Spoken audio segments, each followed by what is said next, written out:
Mahkamat 1971 yıl Statya 168'de 2. bölüm 45 yıl. Бирок бул түш эмес болчу.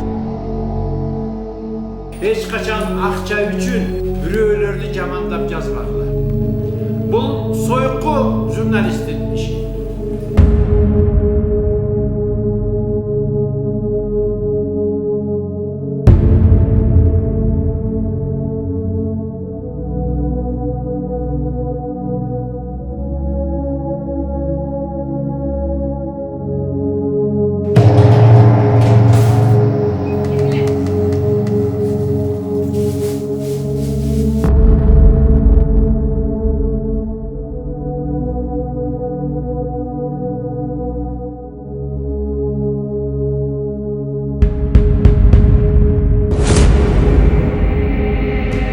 Bukmene.